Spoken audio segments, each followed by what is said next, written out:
And I completely agree with that. That's the problem. So do I. Things are so pressured emotionally, and we see the numeric values in our data that it's like, how can it possibly sustain itself at this level? And it just can't. There's got to be an emotional release, and they are going to use a trigger for that one way or another. Do we see a release language at a date or anywhere? October 25th.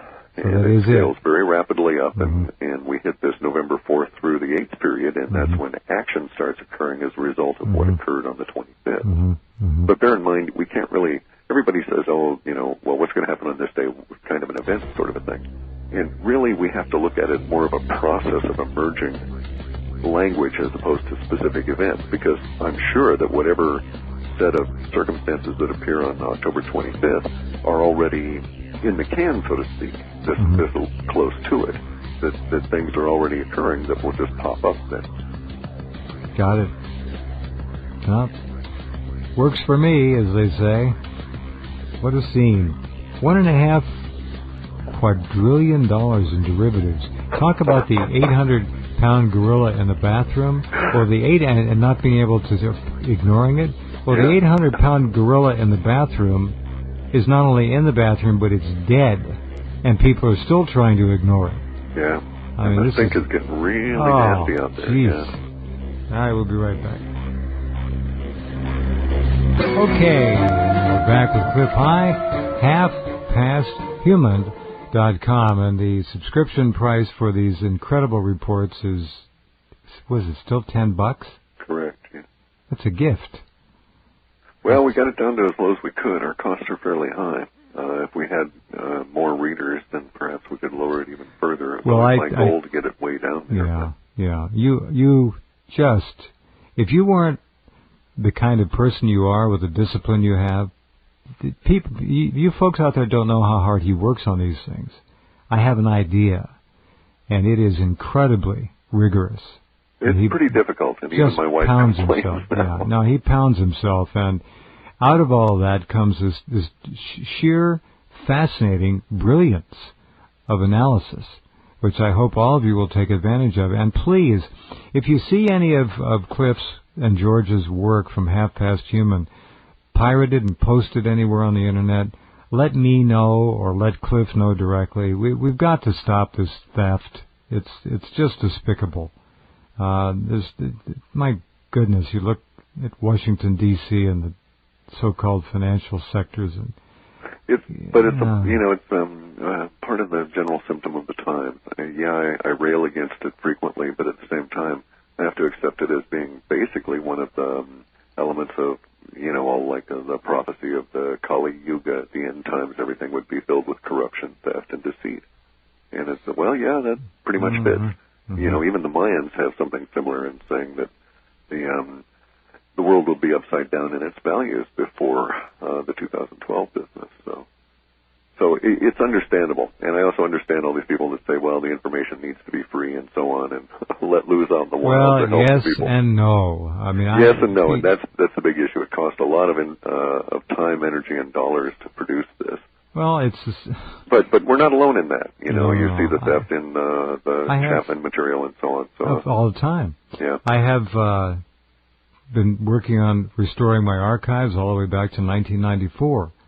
That's a long time. Yeah. It's costing a huge amount of money and effort and energy, but when it's done, it will be I think, most remarkable audio history of the decline, very rapid decline and fall of the American collapse Empire. Of the American Empire. Or probably we should rephrase that. The global corporate civilization or something. Sure. Why should we take all the blame? The British are involved. And the city of London is right at the core.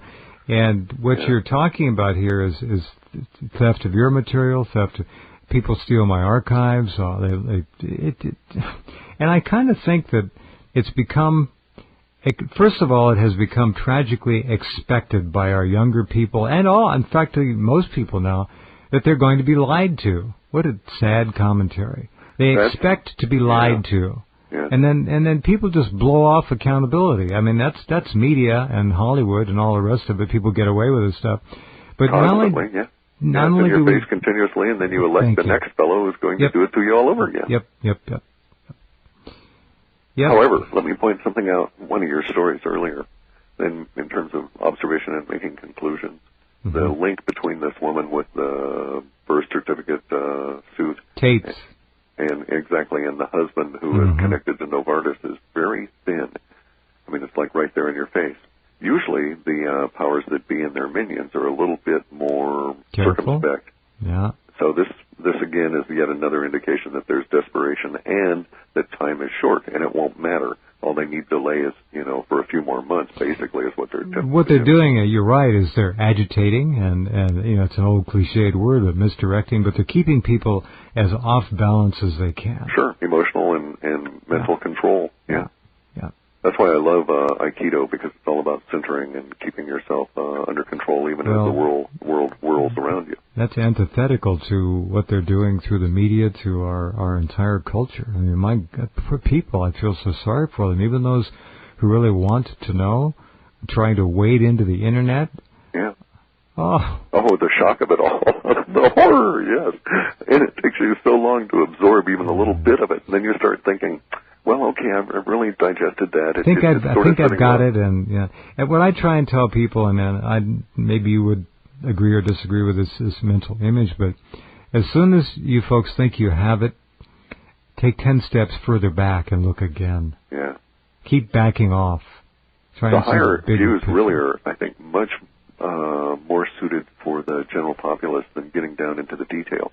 At some point, what you really need to do in reading all of this stuff about the terrible lies that are being told by don't get bogged down in the micro. Stay away. Yes, but just choose like an area, right? And take that and go down and satisfy yourself that, this guy is he's telling me the truth. Those guys are lying to me, and his details are correct. Then choose another area and so on. And then when you understand that there are people out there like Jeff Rense who bring you the truth, and they're in fact telling you the correct details, then you can get to the point where you can start believing their headlines and move on.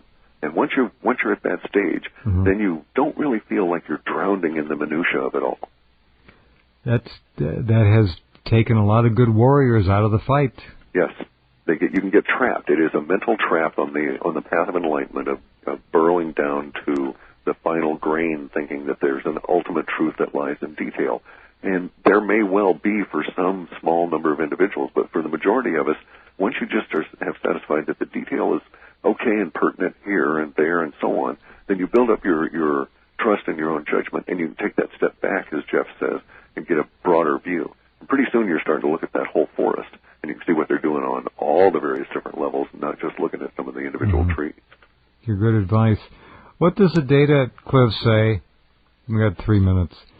Are you seeing anything about 2012 manufactured, contrived, or otherwise? I'm seeing a lot of stuff about 2012 not manufactured, unless it's you think about the lies that are being told now to obscure what's going on as a part of the manufacturing process. But the powers that be are definitely afraid of the breakdown of infrastructure due to the solar issues, the solar explosions, or whatever they're going to call them, seem to be very much a pertinent thing we need to understand. And it's now come out, for instance, that the solar data being reported is off by a factor of 24. 24? 24 times. So some of the expectations of this being a reasonably quiet solar cycle were based on information that, whether it was doctored or not, has led us to a very false belief. And yet no one's taking any action whatsoever. We still have a couple of years left, and it might be theoretically possible to produce some hardened satellites and get them up there. But it sure looks like global communications is going to go sometime in 2011 to 2012. Fried.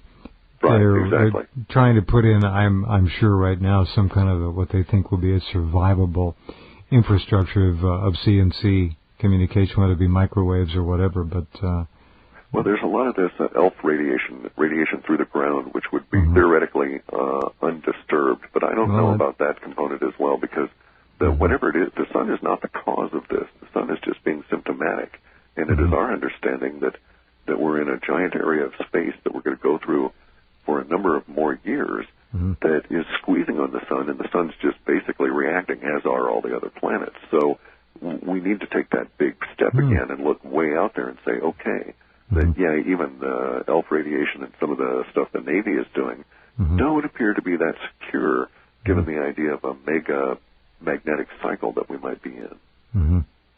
We're calling it the big squeeze in our data because basically everything around in the whole solar system is being squeezed by magnetic fields that are dampening the individual magnetic fields of the planets and causing all of these other issues. And the individual magnetic fields of people. I was just going to say, and not only at the planetary level, but also down at the populace and even animals and plants are being affected. Well, that's now why we have a huge hole in the magnetosphere around the Earth. Yeah. I sleep on very powerful negative polarity magnetic pads on the bed because it puts it. Oh, we'll talk. It puts you in the same magnetic field that the Earth was involved with 10,000 years ago, which was very strong. 4 Gauss. It's only 4/10 of a Gauss now. I'm rounding things off, but we've lost 90% of the Earth's natural magnetic field. When you get into a negative polarity, that's the healing polarity of the body as well. So when you sleep overnight, you repair at double and sometimes treble the normal rate. Anyway, I'll give you some data on this. Yeah, interesting. But let's also examine that because I don't think that there were actually... The data suggests that the magnetic field of the Earth is weaker now, but it may be that it's not weaker. It may just simply be that it's being overpowered. Could be. It's a good point. And if that's the case, then a lot of our measurements have to be taken with a grain of salt in terms of how we're actually approaching things. Not relating to the sleeping on magnets per se, but I've got a shielded and multiply grounded roof, and I think that really helps as well. Sure does. Yeah. I think you'd like the concept of negative polarity magnetic sleep. It's very healing, very interesting. I've been using it for almost 20 years. You can lay down in 20 minutes and get completely bioelectrically refocused, reorganized, refreshed, get back up. It's remarkable. Sounds great, yeah. It is. All right. Thank you, Clif, my friend. My best to George, please, and maybe we'll talk to you next month. Sounds good. All right. Take good care. Thank you. Bye. Clif High of halfpasthuman.com and counting. Thanks for being here tonight. I'll be back with you tomorrow night, another wonderful program. And we'll be with you at Rense.com. In the meantime, remember, I don't agree with all the stories I post up there, but I think they're worth reading for a number of different reasons. See you tomorrow.